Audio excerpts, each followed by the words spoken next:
Hello, everybody. It's Becky. I'm here today with Natasha Polonsky. And Natasha is actually going to be running a market this weekend, a holistic market. Yes. In the Cleveland area. Yeah. So now, tell me what's involved in a holistic market. So everybody comes up and says, what is holistic? For me, holistic is anything that makes you happy. So I'm not discounting anybody. I'm not excluding anyone. We are careful in the things that we picked, but still it's a variety of things, and I'm still hoping to have some more vendors. I still have some space. So we have card readers, we have mediums, we have healers of different kinds. Personally, I work with sound and frequency. I have another colleague coming in, she works with tuning forks. Some work with movement, different people, different kinds of things. And vendors, we have honey products, I believe, and I can't even name them all. I'm so bad to keep track on that. I know we have a new RMT coming who is moving to the area on November 1st, opening his clinic in St. Peter's. So he will be one of the vendors there, offering some of his trade. Artists, all kinds of things. So something for everybody. Yes. Well, you know, there are people, I'm sure, like me, for example, that, you know, it's kind of like, I'm not quite sure about what that all means, but it interests me, you know, it interests me, and I'm sure that if people they would see something, they might find something that really works for them. It's very wide. The variety is huge. I try to get some food trucks involved. We haven't had success yet. It's the second time a year that we're running it this year. We started in October last year. I'm trying to find as many things that interest people that is possible, because I know for myself, the more I'm involved with one thing, I get interest in other things. So I can pick and choose and can see. And that's also one of the parts why I wanted so many variety of vendors, such a huge variety of vendors, because not every reader is for everybody. And you don't trust everybody. So you can find somebody you like and it can work with. Or same with the healers. I don't go to every healer. I know quite a few of them. So do you find that people do a lot of online self-diagnosis? Mm-hmm. Do you think that hurts or helps? It hurts for the most part, because we are no doctors. Not that doctors are always right, and it's good to have a second opinion and to question, but self-diagnosis is not something you want to do. I think it's dangerous. Yeah. At least talk to people that you're trusting, that are in that world and that might have some ideas. Even I gotta admit, I don't see my doctor, I see my naturopath. Or I see the chiropractor. But my background is a little bit different. I'm a veterinarian's daughter. My mom was a sales rep for pharmaceuticals for almost all my life. So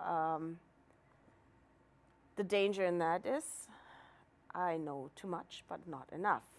So that's why I realize, there's things you don't want to Google, and Google is not always right. Well, I hardly Google anything. I Google a lot. Well, I don't, I mean about my health. About my health. Excuse me, now I'm going to. Yeah. But I find that I get great advice from my naturopath. Yeah. Not that my doctor doesn't give me great advice, because he does as well. But he's very direct with me because he knows my bad habits, because I admit them freely, you know. I had situations with my doctor where I didn't feel he was right, and the answers I got from him weren't right, because there were things that I knew that helped before that he would have never recommended. And that was, for instance, massages. So the complementary stuff, he doesn't pay so much. Well, to be honest with you, I believe that our doctors right now in this overrun health system don't have time to do the jobs they want to. I think that they're doing their best to keep up. And you talk about stress. Yeah. You know, so I think things can get missed very easily anyway. Yeah. But, you know, our bodies are very complex. So the interesting part is when I opened up to the universe to open with mental health, friends of mine are borderline, suicidal, depression, anxiety, everything. I had the small picture of that when I went through the burnout, but I see the big picture in them. And I had friends that had to be admitted or went voluntarily that didn't get help here. And it turned out that their medication was so much off. So he took his medication, but the medication was so much off that they had to, once he finally got help, they had to amp it 3 times in order to give him the right dosage. And the doctors here didn't do that. He ended up in a different province in order to find help. And that was just by sheer luck that he got help. And the other part of that too is, you know, society years ago, it's getting better now, I must admit, think that if you have a mental health issue, there's something wrong with you. That's the stigma, yeah. It's a bad stigma. And the thing is, as soon as there's judgment in the way that people with mental health issues are treated, it's not helping. No, right? No. That's why when I opened myself up for that, and the way I try to work with people is no judgment. So whatever you tell me is yours. I don't take that. I don't judge you for that. I might question you on that in order to find out where can we change, where can we resolve something. But I'm the last person who said, "Oh, get out of your funk." That's not the way to deal with that. I have friends that told me afterwards that my texts in the morning, just have a great morning, have a great day, go be awesome, something like that. Just that tiny bit saved them from killing them. That's pretty serious. Yes. But what a power. Not a power. No, I don't mean. I don't see that as a power. It's just common sense. It should be the way it is. I guess what I'm getting at is the power of compliment, because I have this thing where every day, I do it in sincerity. If I see somebody that looks really beautiful that day, I make sure that I tell them. It's not only that. I find in every person something that I can compliment. You should. Is it their earrings, or is it their glasses? Is it something they wear? Even if I wouldn't wear it, but it suits them, and I compliment them on. Yeah. You know, I also think that Facebook is a terrible, it can be so terribly negative. I make it a mission of mine. If I see, sometimes I'll just not follow people forever. I'll just unfollow them. I don't want to take them off my friends list, but I just like, okay, you know, I've seen too much of this behavior. And, you know, it's not generally bad behavior. It's just like, you know, posting pictures of your lunch for 20 consecutive days, stuff like that. You know, or negative comments. You know, for me, though, it makes my world quieter in my mind. Yeah. I don't know why, but it does. I use Facebook as a tool to communicate for my business. I do some stuff privately. I try not to let people into my friend circle that are not friends, because there's many people that I know, but I wouldn't consider them, I consider them acquaintances, or we met once and they want to be friends. And honestly, I think that's too fast. If you like my Facebook page, turn up the frequency and get into that and connect through that, I'm fine with that. But my personal side is my personal side. Exactly. And I think that's where some people don't realize there is a disconnect between here. Right. The interesting part, is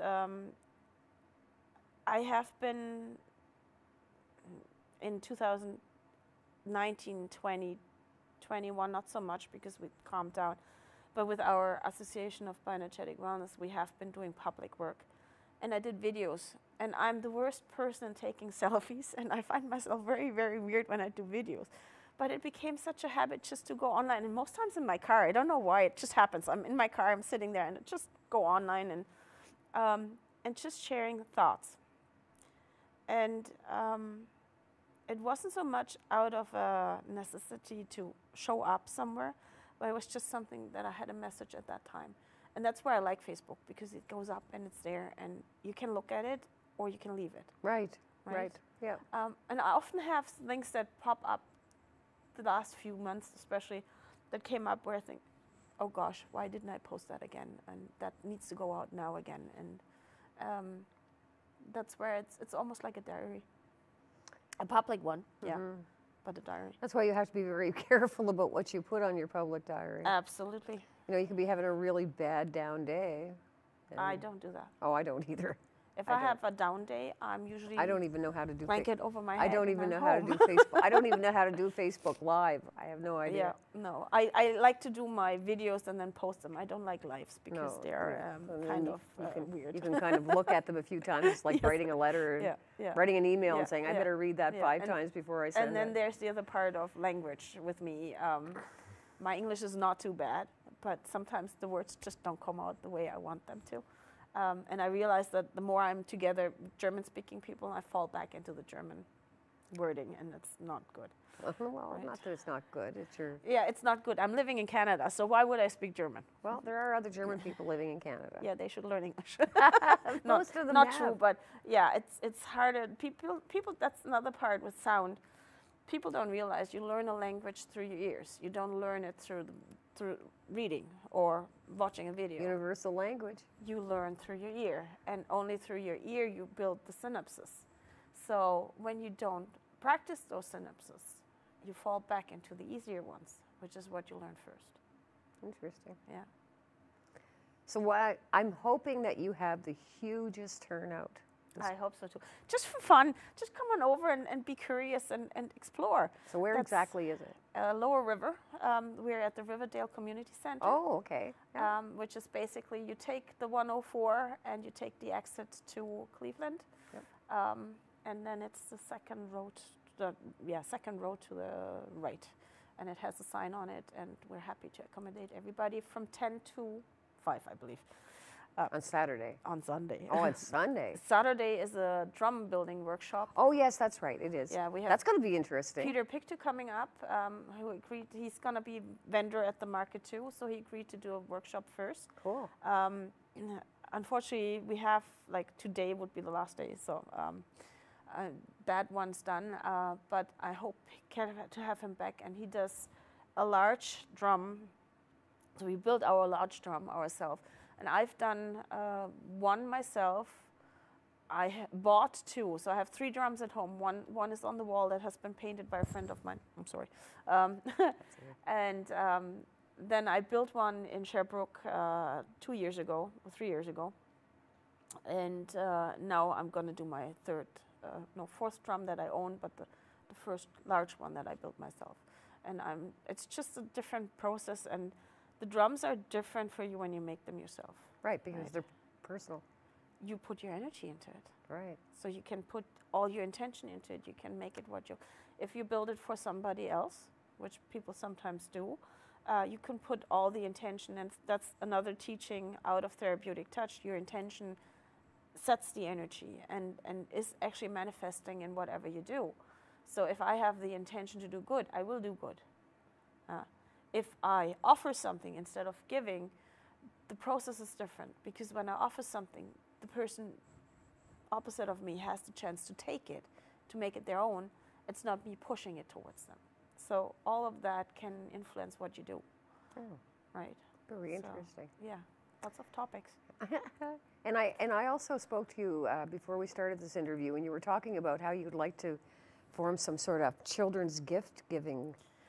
The idea for this year was actually to have the funds that are raised, because I always look for a worthy cause. I was looking for any organization that would be into receiving the funds to do gifts and locally. I don't want to go and give it to the Wish Foundation, because then I don't know where it goes. Right. So I want to keep it locally. Yep. Be that Cape Breton, be that Almadam, yep. Maybe a little bit of the mainland, but Cape Breton is home, and so it's here where we need the funds. So that's why we picked the food bank again, because I didn't have anything else, basically. But yeah, if there's any organizations that would be I'm pretty sure we're going to have a market in April again, and hopefully in August. Well, there are a October. few around.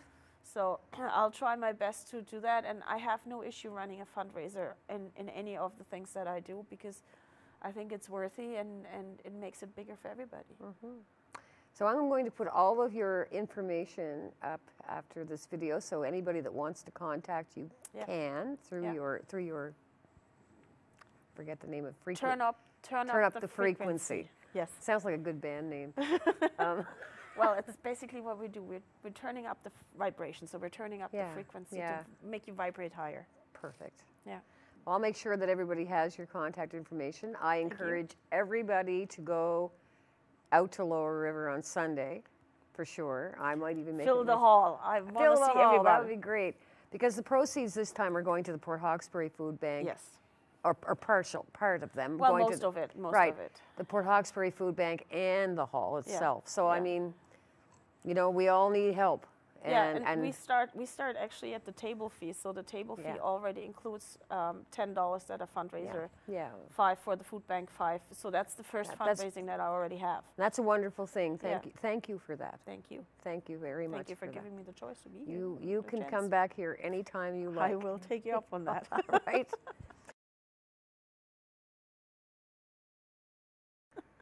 So remember, everybody, if you want to find something different, actually, there's a lot of, I think, healing power in some of the things that we spoke about today, and vendors, and a great support for the Port Hawkesbury Food Bank and the Lower River Hall. Make sure you go out there on Sunday, Sunday, October 1st. 10 to 5. 10 to 5. Thank you. There. That's it. You can unhook yourself. Not rip it off again.